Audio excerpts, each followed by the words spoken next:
Hi, everyone, and welcome back to another episode of Combating Cancer. I'm your host, Gwen Kelly. If you're tuning in for the very first time, hi, I'm so glad you're here. A little bit about me is I was diagnosed with stage 3 astrocytoma brain cancer when I was just 19 years old, and that life-altering, terrifying, and transformative experience is the reason why I created this platform. This podcast is a space for people in all stages of their cancer journey, whether you're in active treatment, in remission, or grieving the loss of a loved one. It's a place to share our stories, our pain, our wins, and everything in between. Today, I want to talk about something that was big and honestly unexpected, part of my own cancer journey, and that was fertility preservation. Specifically, I'm talking about freezing your eggs or sperm before starting treatment. Now, when I first heard the words, you should get your eggs removed and frozen, I was like, excuse me, what? That wasn't even remotely on my radar. I had just been diagnosed with brain cancer. I was 19, still in school, trying to figure out who I was and what I wanted from life. And children,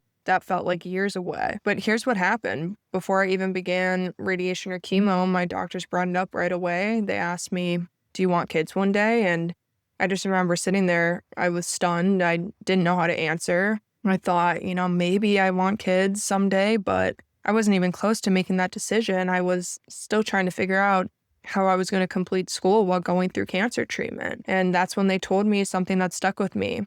If there's even a 1% chance that you might want to have children in the future, we recommend freezing your eggs now before treatment. And looking back at that now, I'm 23. I'm just so incredibly thankful that I listened. I'm thankful that my doctors pushed for it. I'm thankful my parents supported me. At the time, it felt overwhelming and scary, but now I have options, and those options, even if I never use them, it's just empowering to know that I have the ability to do something about it if I want to. And why this matters. So fertility is something that often gets overlooked in cancer conversations, especially for younger people. We're so focused on survival, on making it through today, that thinking about the future can feel impossible when you're going through the entire cancer journey itself. But I want to say this clearly. You are allowed to plan for your future even while you're fighting for your life. And that's something that took me a while to understand. I've talked to so many young people recently, women and men who have just been diagnosed. And one of the first questions I always ask is, has anyone talked to you about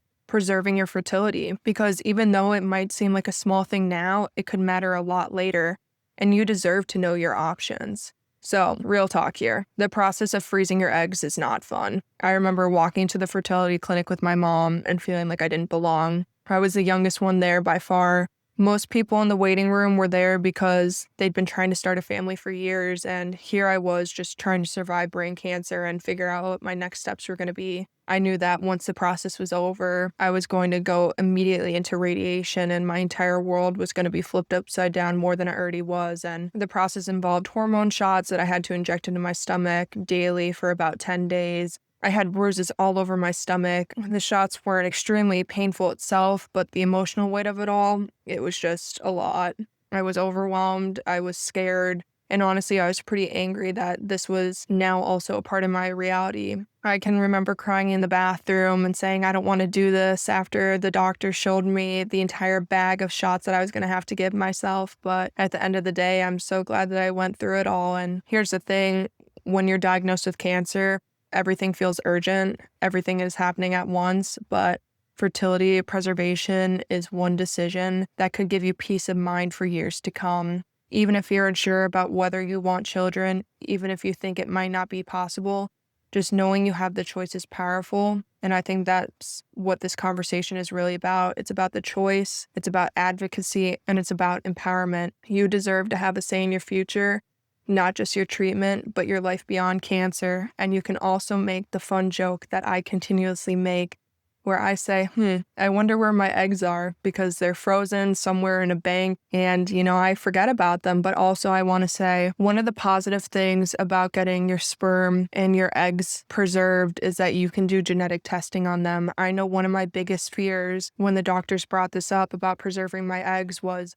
I don't want to pass down any type of cancer genes. I don't want to bring a child into this world if I know that I could give them the chance to experience this painful journey that I've had to endure when finding out I had cancer. It was a big fear, and I'm not even a mother, but I was already thinking about the potential possibility that my children could have cancer. And the teams there that go through this process with you are so supportive and so understanding. And they sit down with you and they say, hey, we'll do genetic testing on the eggs that we're able to retrieve, and you can find out what's best for you, and you can have that peace of mind. And I fully encourage anyone that ends up getting their eggs removed to do this genetic testing, because peace of mind is everything. And especially that control. Those of you who have been impacted by cancer, you know that you don't have a lot of control in these situations. And if you find one little aspect that you can control, you're going to grab it. So if you or someone you know is facing a diagnosis, I really encourage you to talk about fertility options early, whether it's freezing your eggs or sperm, storing embryos, or just having an honest conversation with your care team. It matters. And if no one brings it up, you bring it up, because while it's easy to get caught in survival mode, you still deserve to dream about your future. So that's all I have for you guys today. I know it was a short episode, but it's a very important episode. Thank you so much for listening. And as always, feel free to share this message with anyone who might need to hear it. If you or someone you know want to come on the podcast to share your story, or if you're interested in sponsorship opportunities, you can reach out to me using the contact info in the show notes below. I'll talk to you guys all next Wednesday.